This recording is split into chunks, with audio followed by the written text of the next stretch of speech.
kan bahwa pemerintah itu tidak anti terhadap kritik, tapi butuh terhadap kritik. Tapi jangan memuja.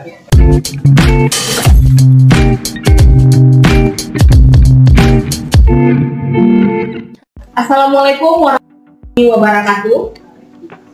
Bersama Ombudsman, berjumpa lagi dalam podcast Sang Pelayan, channel YouTube-nya Ombudsman RI Provinsi Sumatera Barat.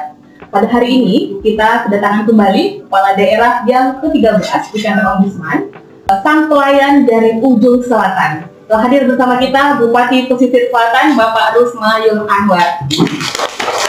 Selamat datang Pak Bupati. Gimana kabarnya Pak? Alhamdulillah, sehat. Baik, dari Thailand tadi Pak ya? Iya, dari Thailand. Iya, lancar ya Pak di perjalanannya? Ya, karena dari berita Ibu jadi kita berangkat jam 6 pagi ya. 6.30. Baik, Pak, hari ini kita hadir di podcast Sang Pelayan. Kalau kami melihat Pak, Sang Pelayan itu sosoknya ada nih dalam diri Bapak ya. Karena dalam perjalanan karir Bapak, kami tahu dimulai dari tingkat yang paling bawah ya Pak ya, dari menjadi seorang guru, kemudian menjadi kepala dinas, kemudian masuk ke ranah politik menjadi wakil bupati, dan saat ini menjadi bupati Pesisir Selatan ya Pak ya. Nah, bagaimana nih Pak cerita perjalanan panjang dari karir Bapak? Apa pembelajaran yang bisa Bapak bagikan ke kami gitu ya dalam menjadi seorang pelayan ini Pak? Siap dulu ya. Ya. Karena mau tanya apa yang akan bisa diberikan. Dan satu, sama keikhlasan. Oke, keikhlasan. Ya. Ada perbedaan ya Pak dari setiap posisi itu ya, karena kan ketika menjadi guru ataupun kepala dinas itu kan sebagai penyelenggara. Saat ini Bapak ini sudah menjadi pembina pelayanan publik Pak. Apa bedanya ini Pak? Begini ya. Ini mungkin pelayanan hidup yang hidup itu sendiri kan misteri. Tapi yang pasti kita tidak pernah bercita-cita menjadi bupati ataupun menjadi kepala dinas. Karena di awal kita diangkatkan menjadi pegawai sipil, bertugas di sekolah, maka menjadi seorang guru itu hanya bagaimana bisa jadi profesor, tidak lebih itu. Nah, karena garis nasib berketahui sehingga kita seret dalam dunia politik. Artinya begini, dulu ketika jadi kepala sekolah, kita tidak punya ambisi yang besar. Bagaimana dari guru bisa jadi kepala sekolah? Tidak. Kalau dikatakan hadir, mungkin tidak. Tapi yang keyakinan yang saya yakini ini barangkali satu jawaban dari doa-doa. Kita tidak berdoa bagaimana yang bisa jadi persoalan kita, bagaimana bisa jadi kepala dinas, itu juga tidak. Kita hanya berdoa di setiap orang kalau saya berguna untuk orang lain, maka berilah kesempatan. Tapi kalau tidak, ya tutup saja. Baik. Jadi tidak pernah berdoa Pak, saya harus jadi bupati, jadi bupati. Ya doanya saya sependek itu aja. Setelah mendoakan kedua orang tua, keluarga.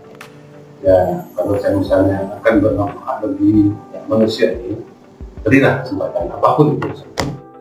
Tapi kalau tidak akan berguna, ya tentu saja kesempatannya, karena Allah SWT itu tahu apa yang bergerak di mana. Makanya sudah pendek jawab tadi, intinya adalah keikhlasan. Jadi intinya menjadi insan yang bermanfaat ya Pak ya bagi orang lain ya. Baik.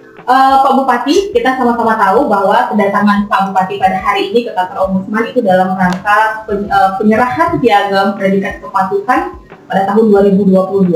Kami mengucapkan selamat ya Pak ya pada pemerintah Kabupaten Pesisir Selatan yang telah berhasil meraih predikat kepatuhan dengan kualitas tinggi pada tahun ini. Karena kita tahu ya Pak ya, pada tahun 2021 itu nilai Kabupaten Pesisir Selatan ini masih berada di zona kuning dengan predikat kepatuhan sedang. Kemudian pada tahun 2022 ini melompat ya Pak ya, melompat dari nilai 58 menjadi 80, sehingga ini predikat kepatuhannya sudah berada di kualitas tinggi gitu. Pak, ini kira-kira apa upaya langkah yang Bapak lakukan nih bersama tim untuk melakukan perubahan ini Pak? Jadi gini,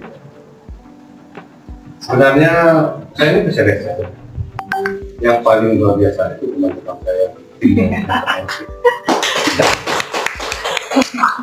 Artinya orang-orang kita yang di PD itu mampu menerjemahkan secara pas apa yang kita ini.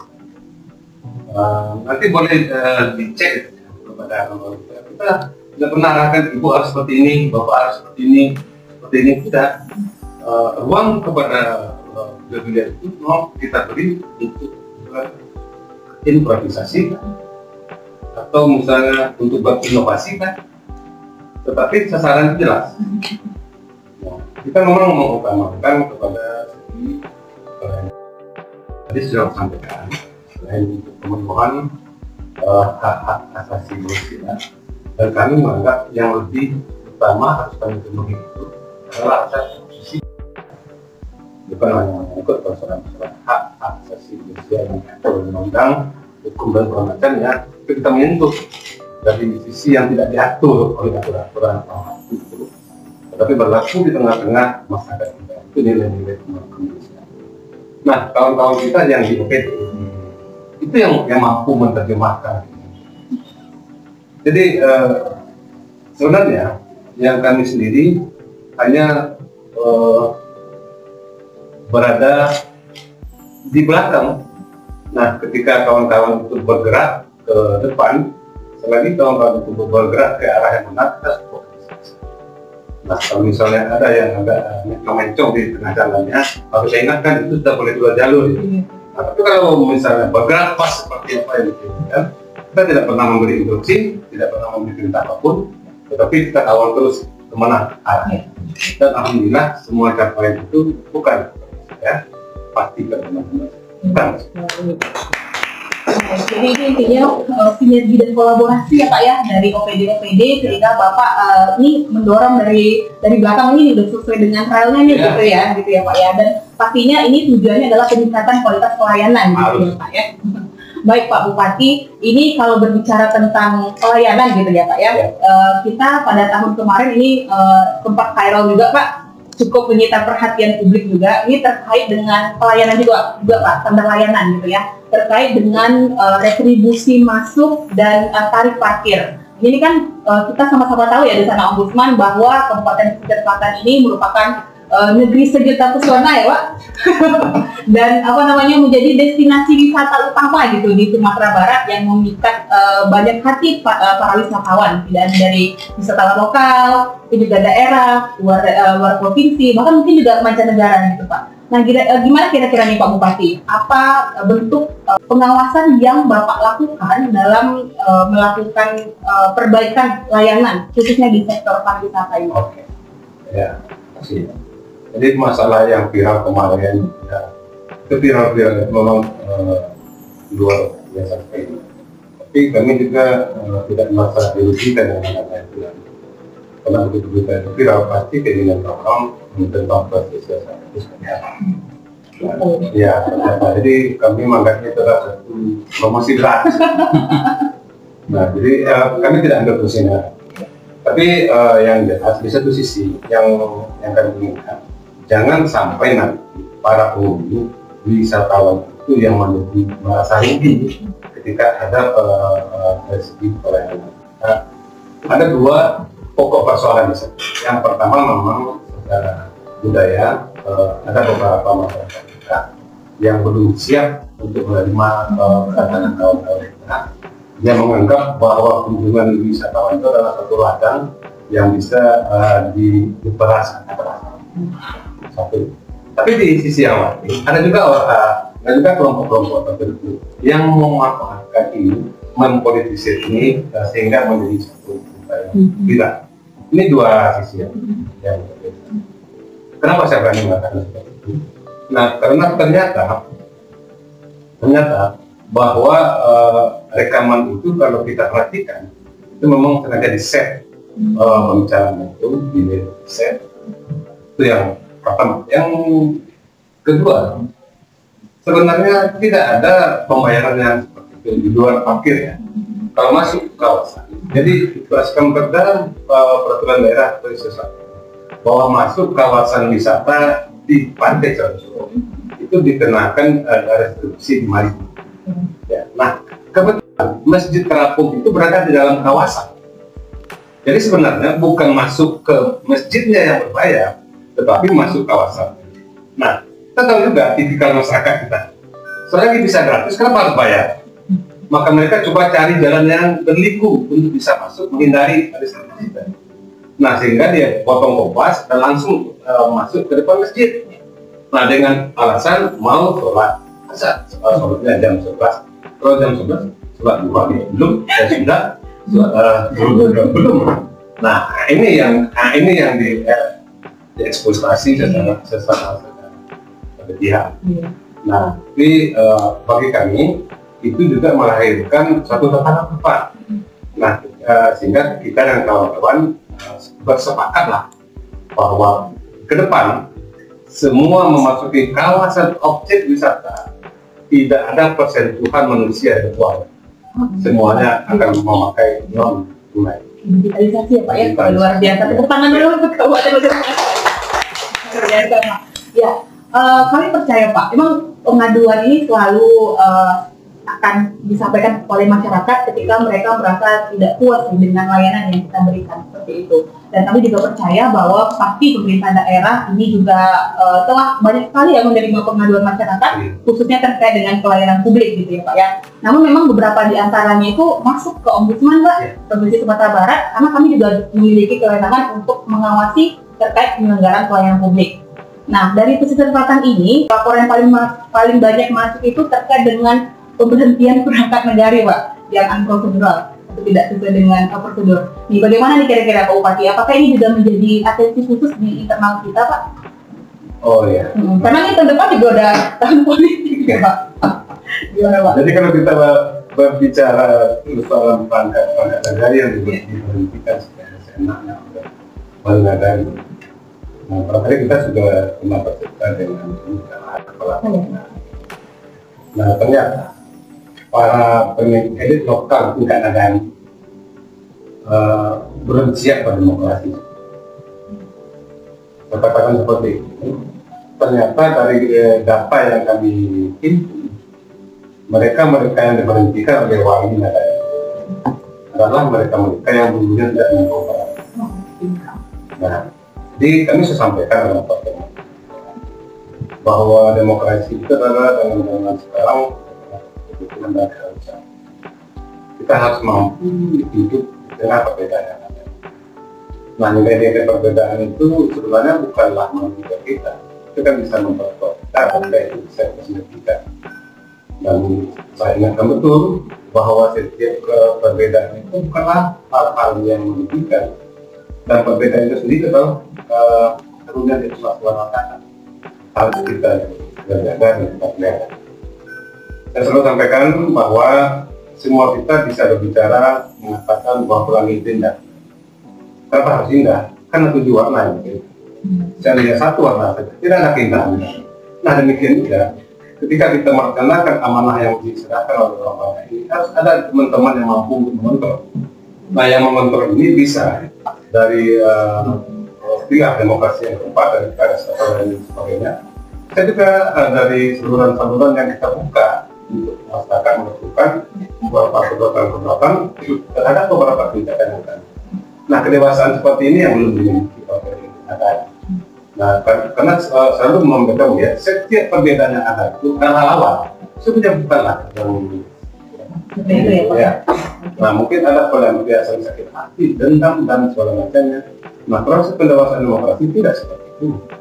Nah, kita harus bisa menerima, harus bisa hidup berdampingan dengan orang yang berbeda dengan kita. Nah, tetapi apabila mereka mempunyai tujuan yang sama dengan kita, tidak ada salahnya. Semua perbedaan itu harus diakui. Mulai kita jadikan salah satu kekuatan untuk membangun nagari atau kabupaten kita. Artinya perbedaan itu tidak merusak persatuan ya, Pak ya? Tidak boleh. Baik. Nah, karena perbedaan itu memang anugerah Allah Subhanahu Wa Taala. Kalau kita misalnya semua seragam, ini kacau ini. Nggak tahu bedanya gimana. Baik Pak, tapi kami dari Ombudsman selalu mendorong ya Pak ya, ada pengelolaan pengaduan secara internal yang dilakukan, mulai dengan menyediakan petugasnya, kemudian sarana pengaduannya, kemudian juga sistem mekanisme dan prosedur pengaduannya gitu ya Pak ya. Oh iya, barangkali mungkin kawan kami ini di dinas tidak banyak bilang kita ini perawatan sebelumnya. Tapi rencananya tahun ini itu di pertigaan alun-alun itu, yang sekarang Amerika Presiden Ranca, itu akan kita buatkan itu menjadi mimbar demokrasi. Akan kita buatkan, dan saya sudah siapkan semua perangkatnya termasuk sound systemnya. Nanti kalau mereka harus mengkritik kebijakan pemerintah, itu bisa. Apa kuncinya Pak? Ya, nanti kami ya, artinya itu menunjukkan bahwa pemerintah itu tidak anti terhadap kritik, tapi butuh terhadap kritik. Tapi jangan memuja. Nah, ini yang menjadi persoalannya. Kita pikirkan bagaimana daerah ini ke depannya yang lebih baik lagi, bagaimana percepatan kesejahteraan masyarakat ini bisa lebih cepat lagi. Dan kami mencari sepenuhnya kami bukan orang-orang hebat ada di sana. Nah, semua kebutuhan begitu di tengah masyarakat itu mereka yang berada di sana ya. Nanti kami lah yang akan melahirkan kebijakan percepatan. Seperti itu. Nanti kami kasih tahu. Baik Pak, ditunggu ya Pak. Baik Pak Bupati, ini menarik sekali ya, luar biasa nih kita dapat berdiskusi langsung dengan Bupati Pesisir Selatan. Tapi karena ini waktu juga yang memisahkan Pak, semoga kita dapat bertemu lagi di lain kesempatan ya. Terakhir Pak, harapan Pak, apa harapan Bapak baik kepada kami di Ombudsman atau kepada pemerintah daerah atau kepada masyarakat Pesisir Selatan Pak? Ya, kalau mau kepada Ombudsman, kami berterima kasih dan kami butuh ini. Artinya kami harus tahu semua kekurangan kami, dan kekurangan kami itu mungkin adalah lembaga penilai, lembaga kompetensi, ataupun lembaga pemerhati, kontrol dari masyarakat. Itulah yang akan menjadi kekuatan kami dan memperbaiki semua kekurangan kami. Tanpa ada ombudsman, tanpa ada pers, tanpa ada kontrol langsung dari masyarakat, mungkin kami akan bisa salah arah dalam melakukan semua apa yang kita lakukan. Demikian. Baik, terima kasih Pak Bupati Dursana Ombudsman. Demikian podcast Sang Pelayan pada hari ini bersama Bupati Pesisir Selatan. Terima kasih sekali lagi ya Pak ya atas kedatangannya Pak. Dursana Ombudsman, jangan lupa like, share, and subscribe podcast Ombudsman RI Sumatera Barat. Saya Retel Cynthia mohon pamit undur diri. Assalamualaikum warahmatullahi wabarakatuh.